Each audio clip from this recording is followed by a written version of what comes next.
Vamos meditar na palavra do Senhor. Romanos capítulo 12 é um texto bem conhecido e muito falado entre nós já. Não foram poucas as vezes em que Romanos 12 foi base para as nossas meditações, como nós estamos estudando a carta de Paulo aos Romanos. Vamos pegar apenas os 2 primeiros versos. Romanos capítulo 12.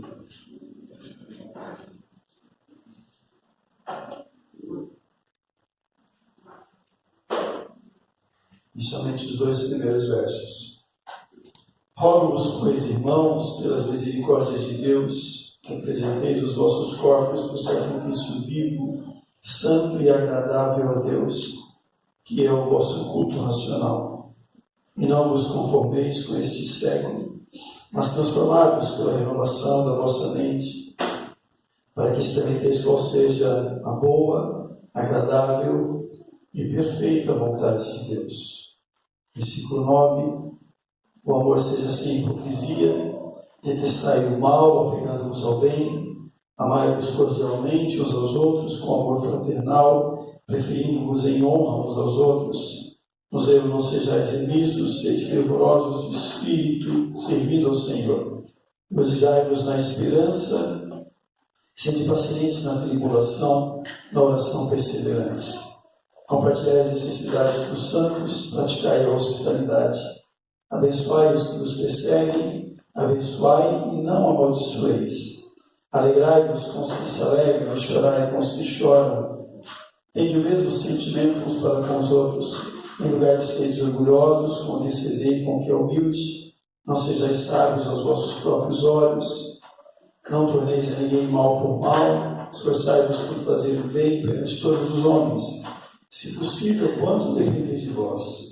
Tende paz com todos os homens. Não vos vingueis a vós mesmos, amados, mas dai lugar à ira, porque está escrito: a mim me pertence a vingança, eu retribuirei, diz o Senhor. Pelo contrário, se teu inimigo tiver fome, dá-lhe de comer, se tiver sede, dá-lhe de beber, porque fazendo isso amontoarás brasas vivas sobre a sua cabeça. Não te deixes vencer do mal, mas vence o mal com o bem.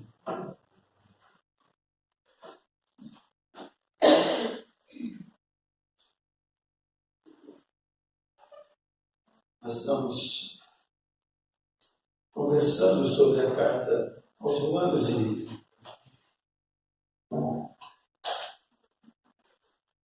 já aprendemos muitas coisas até aqui.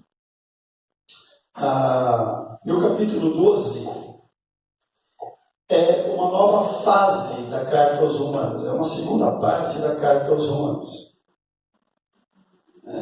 Nós já conversamos um pouco até o capítulo 11, já vimos a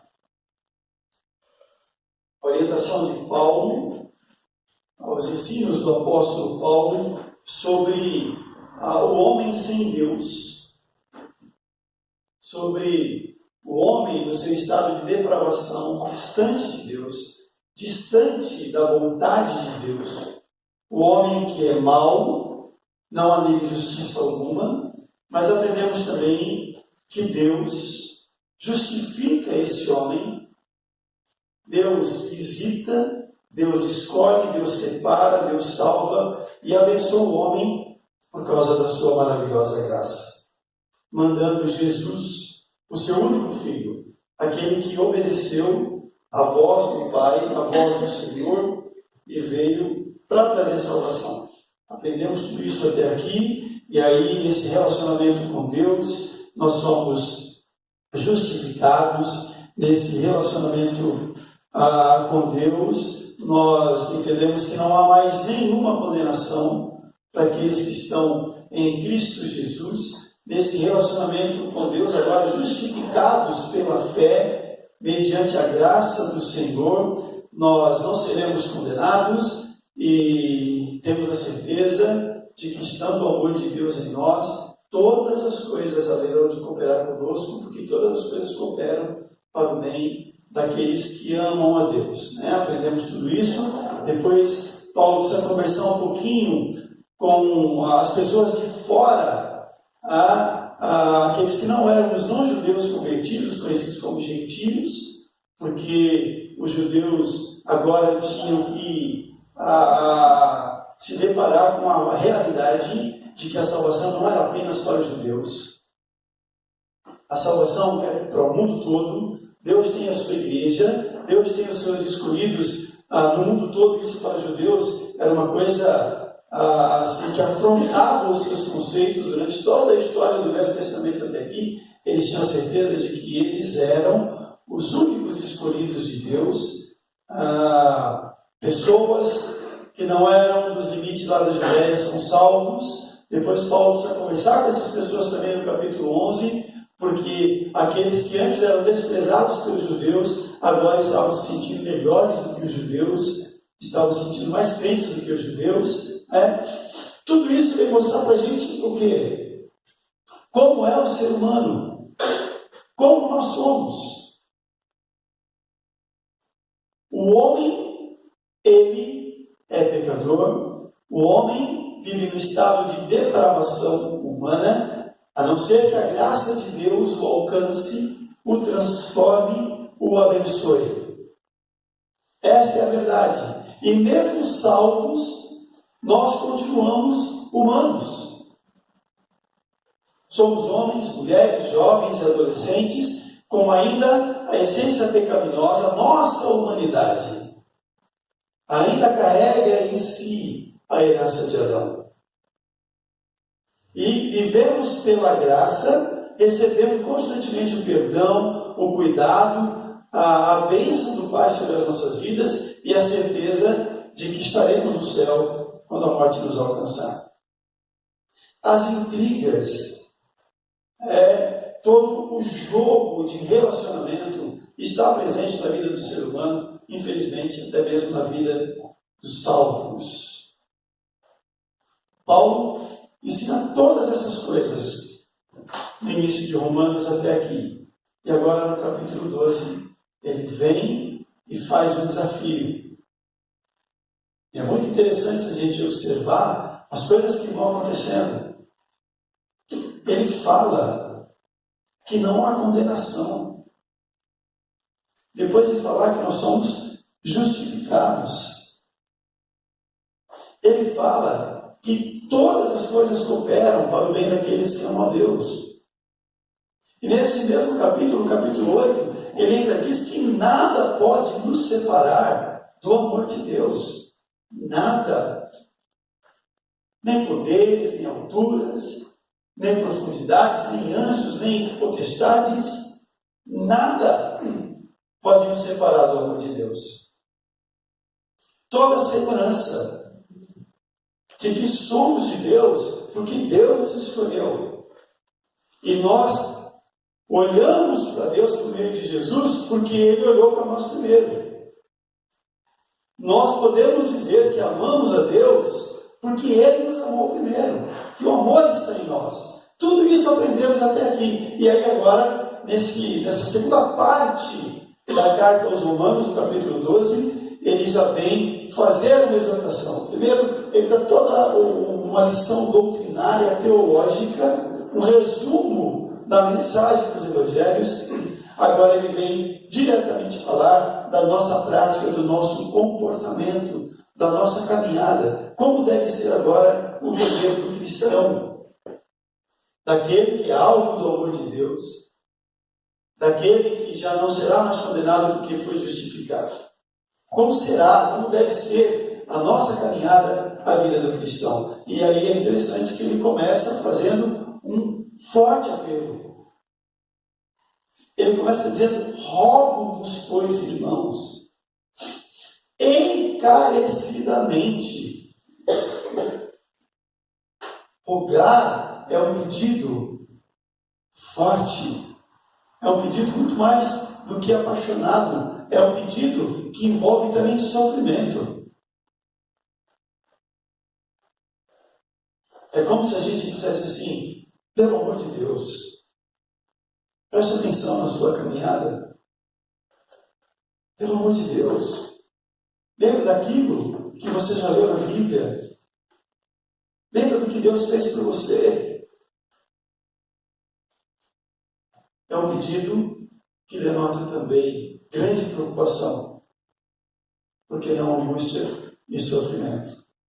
Eu rogo a vocês, pelas misericórdias de Deus, eu rogo a vocês, lembrando aquele que conhece os corações, sabe dos sentimentos do coração, sabe o quanto nós somos miseráveis, e Ele se faz conosco por meio de Jesus. Ele tem misericórdia de nós. E o forte pedido do apóstolo Paulo é que a nossa vida, de maneira integral, não apenas o nosso corpo, mas também a nossa mente, porque é o corpo e é o culto racional, tudo isso sejam apresentados a Deus, sejam derramados diante de Deus. Algumas coisas que envolvem esse contexto e o momento que o apóstolo Paulo está escrevendo. Ele está escrevendo principalmente para os convertidos que estavam em Roma, para as pessoas alcançadas pelo Evangelho que viviam em Roma. E hoje, turistas que visitam Roma, eles encontram lá muitas ruínas de templos, tumbas, monumentos, arenas onde aconteciam os jogos dos gladiadores, onde os cristãos eram massacrados, também teatros e muitas outras coisas que fazem parte de um acervo histórico belíssimo da humanidade. Algumas delas até datam do primeiro século, exatamente o início da história da igreja. E esses vestígios nos ajudam a entender como era a vida social e religiosa na Roma Antiga. Não é só para lembrar um pouco da história, para dizer que é uma coisa bonita, que tem algumas ruínas, que tem algumas pedras enormes, para a gente ficar pensando: nossa, cara, eles não tinham grua, não tinham guindastes como nós temos hoje. Não tinham todas as máquinas e os computadores que nós temos hoje. Como é que eles levantaram essa arena enorme? Como é que levantaram essas coisas belíssimas, né? Tudo com mão de obra escrava, tenha certeza disso. Mas uma pergunta não pode escapar da gente. O que acontecia nesses lugares? É um lugar belo, lindo, emociona ao lembrar da história, mas o que acontecia nesses lugares? O que eles faziam em alguns desses lugares? Livros de história também dão detalhes das lutas dos gladiadores lá nas arenas, das corridas de bicas, bem como peças teatrais e apresentações musicais sobre uma ampla variedade de assuntos, alguns deles vergonhosos, visto que Roma era um próspero centro comercial, também oferecia muitas oportunidades financeiras, era um lugar belíssimo, riquíssimo, mas onde o pecado imperava, onde o pecado também dominava. As pessoas amavam aquele lugar. Muitos passeavam, visitavam Roma, mas a paixão de alguns, muito provavelmente, era por conta de todos os pecados que eram cometidos e poderiam ser cometidos naquele lugar. E entre os pecados que devem apertar o nosso coração estão essas lutas de gladiadores, essas corridas de bigas, toda esse derramamento de sangue que acontecia nesses lugares onde os primeiros crentes foram perseguidos e foram mortos. Apesar de seus muitos templos também repletos de deuses, os romanos não eram conhecidos por ter uma relação verdadeira e pessoal com os deuses que adoravam. Eles tinham então dois problemas. O problema era quando a gente olha para a Bíblia, eles eram idólatras, pagãos, muitos deles. E aqueles que adoravam muitos deuses, eles vão na contramão daquilo que nós aprendemos na palavra, porque não é para ter outros deuses, há um único Deus, e a mensagem do Evangelho chega em Roma apresentando o único Deus, por meio do Salvador Jesus. Esse é o primeiro problema. Eles tinham muitos deuses. É um problema deles para com o nosso Deus. E o segundo problema é deles para com os próprios deuses. Eles acreditavam em muitos deuses, mas não se relacionavam com nenhum deles. Tinham deuses a quem eles atribuíam poder e valor, mas eles também não se relacionavam com os seus próprios deuses. Para eles, a religião consistia basicamente de rituais para nascimento, para casamento e para funerais. Então, se alguém nascia, uma criança nascia, eles agradeciam aos deuses, eles adoravam os deuses. Talvez eles se reunissem para fazer um momento de gratidão pelo nascimento da criança. Num casamento, também, provavelmente, eles invocavam os deuses. Havia todo um ritual que envolvia o casamento romano. E quando alguém morria, também os deuses eram lembrados. Então, esses rituais faziam parte da estrutura da sociedade romana. Nós podemos imaginar como tudo isso era um desafio para os crentes lá em Roma. Ser crente num lugar como esse, num lugar tão idólatra, um lugar também tão pagão, num lugar também tão promíscuo, tão violento e tão distante dos ensinamentos do Evangelho. Num lugar que preza por ter uma religião, mas apenas por conta dos rituais. Gente que diz que acredita em deuses, mas não se relaciona com os próprios deuses. Então, esse era um desafio para os crentes em Roma.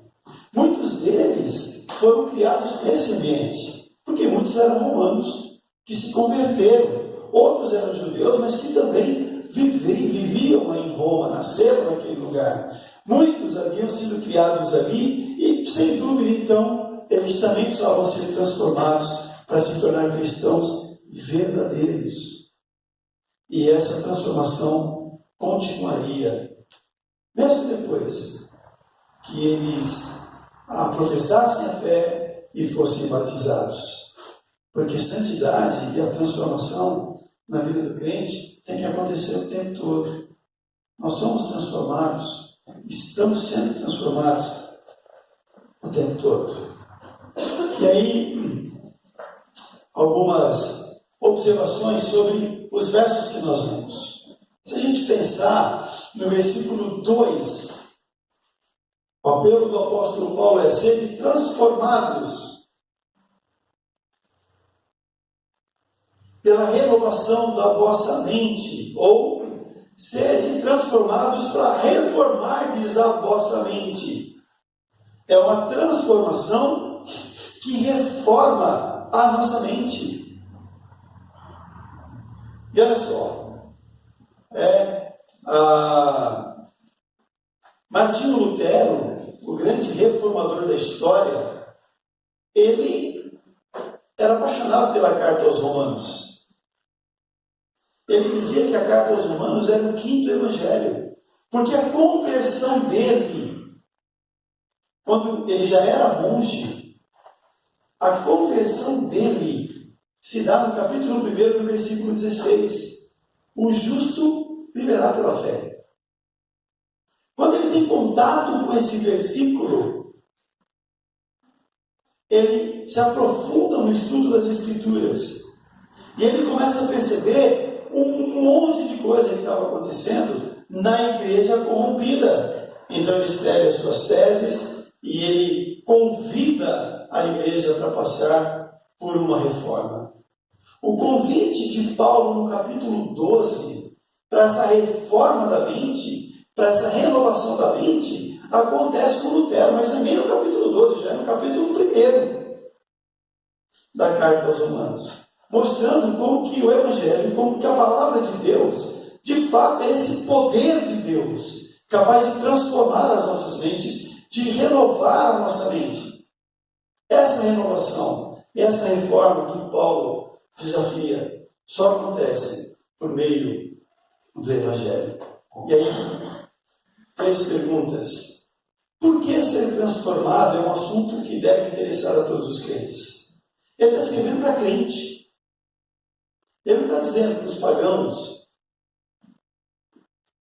para os idólatras, para os promíscuos, que eles deveriam ser transformados. Ele está escrevendo para aqueles que estavam na igreja, para aqueles que já tinham sido batizados, já tinham professado a fé. Por que ser transformado é um assunto que deve interessar a nós também? Por quê? Por qual transformação todo cristão deve passar? Se eu, como crente, preciso ser transformado, por qual transformação eu preciso passar? E como podemos ser bem-sucedidos em fazer a transformação necessária? Então, olha só, não é só ser transformado, mas é passar pela transformação necessária. Pela transformação verdadeira. Nossa criação e o ambiente que nós vivemos tem muita influência sobre nós. Isso pode ser observado no modo como nós nos vestimos. Isso pode ser percebido nas preferências por certos alimentos, pelos filmes que nós assistimos e pelo nosso comportamento em geral. O ambiente, então, exerce grande influência sobre nós. Existem coisas na vida que são muito mais importantes do que escolher roupa ou escolher alimento. E a transformação começa por aí. Por exemplo, nós somos ensinados desde criança a encarar algumas coisas como certas e aceitáveis, e outras como erradas e inaceitáveis. Desde criança, nós já somos doutrinados, independente da nossa religião. Desde criança, isso é inculcado na gente o que é certo, o que é errado, o que a gente pode e o que não pode fazer. E muitas dessas coisas, desses assuntos, variam de pessoa para pessoa. Se eu sou da capital, tenho alguns costumes. Se eu sou da roça, tenho outros. Se eu moro lá nas montanhas, tenho outros. Se eu vivo na praia, são costumes que diferem dentro de um mesmo lugar. Tantas coisas diferentes dentro de um mesmo lugar. Estava conversando com uma pessoa essa semana que ele já viajou pelo mundo e agora ele fala bem inglês, fala bem outras línguas, disse que está querendo aprender o francês porque ele tem ideia de sair para evangelizar, e ele já foi pelo Brasil também. Eu falei, pois é, cara, você está vendo um dicionário de francês? Ele falou, eu estou tentando aprender. Eu falei, vem cá, e você já viu o dicionário cearense? Você sabia que tem um dicionário para a gente entender o que se fala lá no Ceará, dentro do próprio Brasil? É verdade. Tem algumas palavras que são ditas lá que a gente não entende. E aí não é só no Ceará fizeram.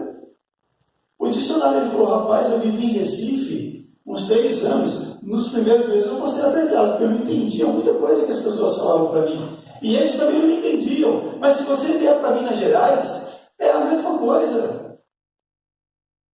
Tem muita coisa que a gente não consegue entender que o outro fala, porque é regional. Rio de Janeiro, São Paulo. Isso até mesmo algumas palavras. A a gente não consegue entender tão próximo da gente. Até mesmo palavras são diferentes dentro de um mesmo país. É claro que há muitos costumes que são diferentes também. Então, até mesmo essas pequenas regras que nós aprendemos em casa, elas variam de região para região. E elas estão inseridas dentro de um contexto regional, dentro de um contexto cultural.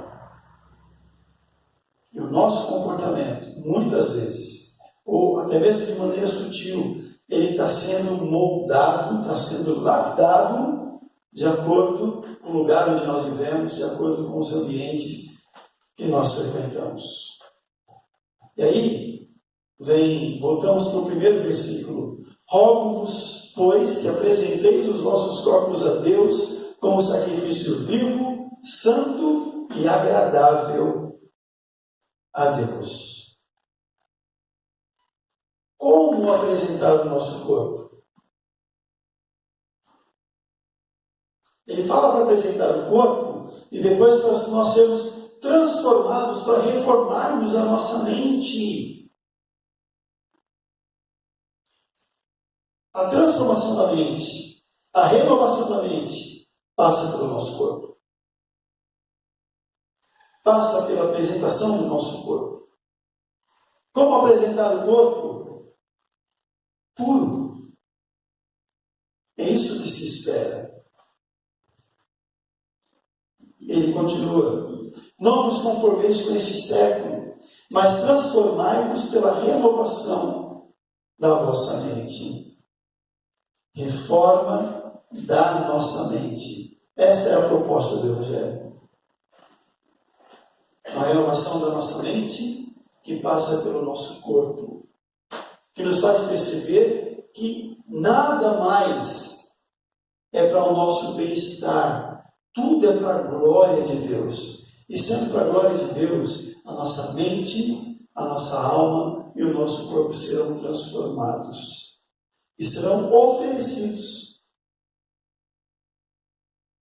a Ele.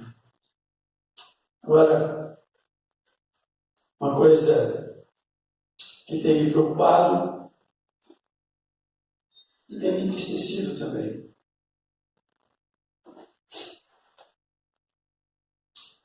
Não vos conformeis com este século, mas transformai-vos pela renovação da vossa mente. Se minha mente não for transformada pela Bíblia, então ela será transformada por este século. Se a minha mente e o meu corpo não forem transformados e apresentados a Deus, então eles serão moldados, serão lapidados e eu assumirei a forma que a sociedade determina. Essa é a verdade inversa que a gente precisa perceber. Se eu entregar o meu corpo e a minha mente for transformada pelo Evangelho, então eu conhecerei o propósito de Deus, a vontade de Deus para a minha vida e caminharei de acordo com essa vontade. Agora, se a minha mente, na minha caminhada, a Bíblia, ela não faz diferença. Se a Bíblia não é o livro que me alimenta, que me sustenta, então, a sociedade é que está fazendo isso. Eu tenho conversado com muitos crentes, não apenas a nossa igreja, mas eu tenho percebido como que há esse conflito entre Bíblia e sociedade, entre igreja e o que a gente chama de mundo. Estava conversando com um crente essa semana e ele me falou assim: olha, eu tenho pensado muito em abandonar a fé. em falar com o meu pastor e sair da igreja. Eu falei, mas por quê? E ele começou a falar da fé. Da fé que ele tem percebido. Essa fé que eu tenho visto não é a minha fé, é muito diferente. Essa fé que transforma o evangelho num negócio não é a minha fé. Essa fé que transforma a Bíblia num objeto, e aí eu posso vender o que está escrito nela, essa não é a minha fé. Uma fé capitalista. E aí eu fui ficando animado. Eu falei, legal, mas qual é a tua fé? E aí eu fui percebendo que a fé dele não era tão capitalista como a que ele estava reclamando. Mas também era uma fé egoísta, narcisista, distante de Deus. E aí eu fiz uma pergunta para ele, eu falei, e a Bíblia, cara? E a Bíblia? Claro, a Bíblia é um livro muito importante. A Bíblia é o livro de Deus, como dizem algumas pessoas. Mas a razão da tua fé não está na Bíblia. A razão da tua fé não está na palavra. A razão da fé não está na mensagem do Evangelho. O que acontece e o desafio que a gente tem experimentado hoje, que nós não gostaríamos, vem desse conflito entre quem é o vencedor. Se a Bíblia é o livro que fala ao coração. E esse conflito também já tem um vencedor. Se a Bíblia não for o livro que fala ao coração.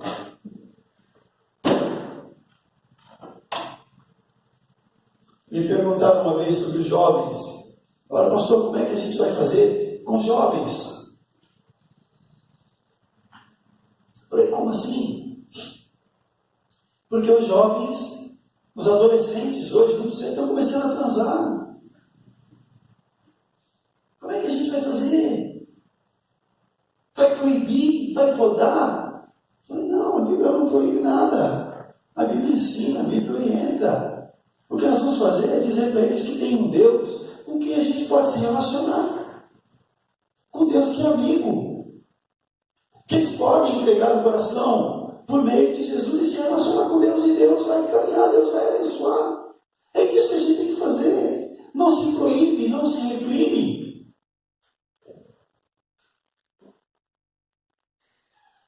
Mas há esse conflito. Se a Bíblia ela não molda a minha sexualidade, então a sociedade fará. Então o mundo corrompido fará. Se a Bíblia ela não molda os meus relacionamentos, se a Bíblia não é o livro que me ensina como me relacionar com a minha esposa, com os meus filhos, então a sociedade o fará. E olha, tem camadas da sociedade que prezam pela família, que zelam pelo outro, mas também é uma minoria. Se a Bíblia não moldar o meu caráter e não me transformar num crente de verdade, então a sociedade corrompida fará o inverso disso e me levará para distante de Deus. O corpo será sacrificado para o pecado. Não será santo. E não agradará a Deus. E como isso acontece na prática? Bom, acontece, como eu já falei uma outra vez aqui, daquele tipo de amor, daquela definição de amor como autossatisfação. O amor será para autossatisfação. Aquele tipo bumerangue, né? Que eu já falei. Você joga o bumerangue, ele faz uma volta e volta para você. Então o amor corrompido fora da Bíblia, ele é assim. É como um bumerangue. Você joga o amor, aí ele vai passando pelas pessoas, vai extraindo algo das pessoas para voltar para você. Então não é que você ama as pessoas. Você ama você mesmo. E aí envolve as pessoas para que esse amor te traga satisfação. E aí a gente vai ter um sexo narcisista, hedonista, que vai em busca do prazer, mas um prazer apenas próprio, não o prazer do outro. O maniqueísmo, sabe o que é maniqueísmo? Maniqueísmo é um negócio muito religioso, principalmente religioso, mas que acontece na sociedade também. Maniqueísmo é assim: existe o bem, existe o mal. Quem está comigo e concorda comigo é do bem.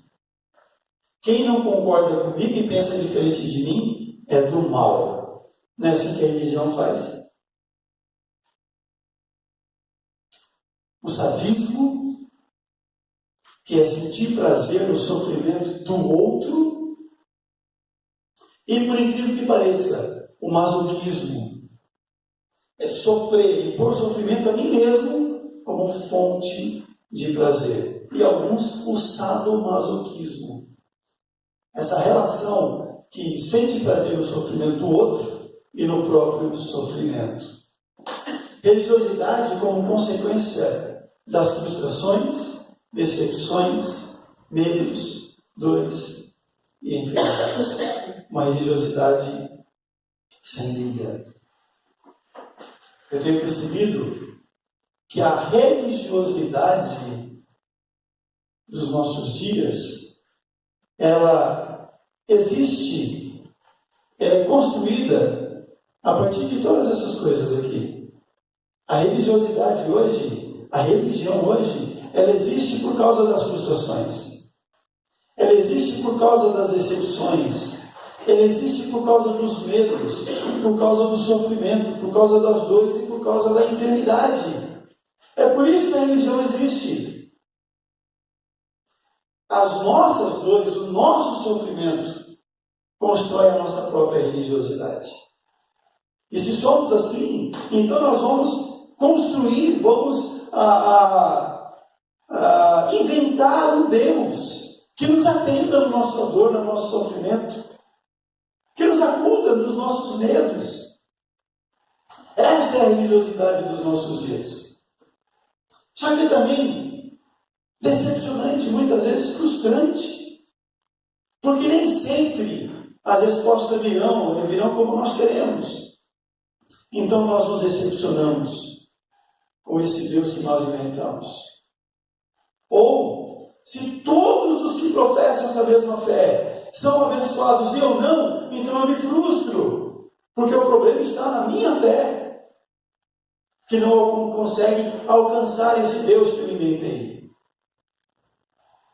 Esta é a religiosidade que nos afeta. E essas coisas também, infelizmente, afetam consideravelmente a nossa família, falando agora de família de maio, o mês do lar. Perde-se o respeito pelo outro, os filhos não respeitam mais os pais, maridos e esposas não se respeitam mais, são egoístas, vão em busca do próprio prazer, querem apenas satisfazer o próprio desejo. E quando se perde o respeito, perde-se também a responsabilidade. Respeito e responsabilidade são a primeira coluna, base para a família, para uma família abençoada. Se não há respeito, não há responsabilidade no relacionamento conjugal e no relacionamento que se estende também aos filhos, então a família está fadada ao fracasso. Perde-se também a cumplicidade, ou nem se desenvolve a cumplicidade. Porque se não há respeito e não há responsabilidade, também não haverá cumplicidade. Cumplicidade nas grandes e também nas pequenas coisas que envolvem a nossa família. Cumplicidade na educação dos filhos, na disciplina dos filhos. Cumplicidade na administração financeira do do lar, da família.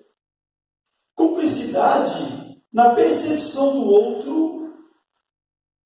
Sábado nós tivemos um trabalho lá em Atibaia para mulheres. E uma das coisas que nós destacamos ali na nossa reflexão é que, principalmente nas relações conjugais hoje, principalmente, não é único, mas principalmente as mulheres, elas não são percebidas pelos seus maridos. Não são percebidas nas suas angústias, nas suas dores, até mesmo nos seus desejos, nos seus prazeres. Os homens não conseguem mais perceber as suas mulheres, eles perderam a sensibilidade.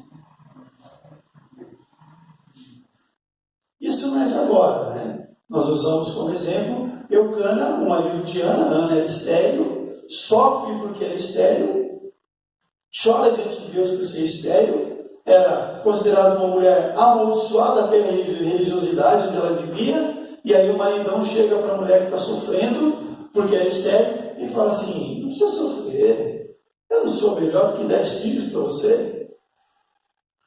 Aí a gente pensa, né? Homem é difícil falar numa relação, demora para falar, e quando fala besteira, né? Não há cumplicidade. Muitos homens também não são percebidos nas suas dores, nos seus medos. Aliás, homem nem pode dizer que tem medo. Nem pode dizer que tem medo. Homem não pode manifestar sensibilidade. Não pode ser sensível. As pessoas não são percebidas quando não há cumplicidade. E aí, a intimidade, se existe, é apenas para atender necessidades físicas. Somente para isso. Desenvolve-se, então, o egoísmo, a decepção, que gera frustrações, culpa e depressão. Olha quanta coisa acontece quando nós não somos transformados pela renovação da nossa mente. Olha quanta coisa pode acontecer quando nós nos conformamos com este século, quando nós assumimos a forma da sociedade sem Deus. Até nos tornamos religiosos, alguns precisam da religião, até falamos de Deus, até pedimos oração, intercedemos, cantamos, mas quem determina a nossa caminhada é a sociedade corrompida. É grande o número de divórcios dentro da igreja evangélica. Infelizmente, dentro da igreja evangélica hoje, alguns já estão discutindo o aborto. A legalidade do aborto. As traições, o adultério, vícios, pornografia, tantas coisas estão acontecendo. E aí é o que Isaías chama lá atrás de profanação misturada com ajuntamento solene. Se reúne para cultuar e, paralelamente a isso, vive no pecado. Isso acontece quando nós nos conformamos com este século. Mas o desafio e o convite é para sermos transformados. Temos uma mente renovada. É a mente que precisa ser renovada. São os nossos conceitos. É trazer a palavra de Deus para o nosso coração e também para a nossa mente. Ter a palavra de Deus como regra de fé e prática, como alimento. Existem pelo menos 2 motivos importantes para os cristãos não pensarem de acordo com a sociedade. Primeiro, a Bíblia nos lembra, há um caminho que é reto diante do homem, Provérbios 16, 25, mas o fim posterior dele são os caminhos de morte. Há caminhos que, aos olhos do homem, parecem bons, parecem retos e prósperos, mas o fim desses caminhos por certo será a morte. Por sermos humanos imperfeitos, não temos capacidade de guiar os nossos passos com perfeição. O profeta Jeremias, lá no capítulo 10, versículo 23, ele diz assim: eu sei, ó Senhor, que não cabe ao homem determinar o seu caminho, e nem aquele que caminha o dirigir os seus passos. Nós não temos capacidade para determinar e nem tampouco dirigir o nosso caminho. Mas somos desafiados a procurar o melhor, a fazer aquilo que nos dá prazer, a sermos donos da nossa própria vida. O Evangelho nos convida a uma entrega, a uma prostração, a sermos guiados pelo Espírito Santo de Deus. E segundo, a Bíblia mostra que as tendências e padrões do mundo são manipulados pelo próprio Satanás. O Deus desse sistema de coisas, ele é que está por trás da sociedade corrompida. Por isso, se queremos ter as bênçãos e a aprovação de Deus, precisamos atender, acatar, aceitar e praticar o desafio de ter uma mente transformada, renovada pela palavra de Deus. Transformarmos pela renovação da nossa mente. Isso é que nos colocará no caminho da graça, no caminho da cruz, no caminho da luz. E aí, o caminho da sociedade será alvo das nossas orações.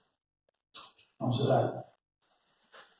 Senhor amado, muito obrigado por mais esse tempo de culto. Muito obrigado, Senhor. Podemos ler e refletir na Tua palavra. Pedimos que o Senhor nos ajude e que o Senhor nos abençoe.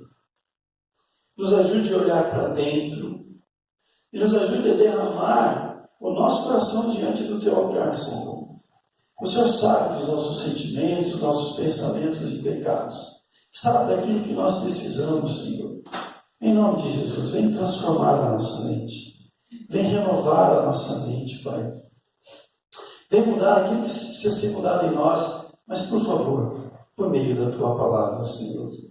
Que a Tua palavra seja o nosso alimento, que a Tua palavra seja o nosso sustento. Dá-nos a consciência de que nela existe tudo aquilo que nós precisamos para ter saúde na presença do Senhor.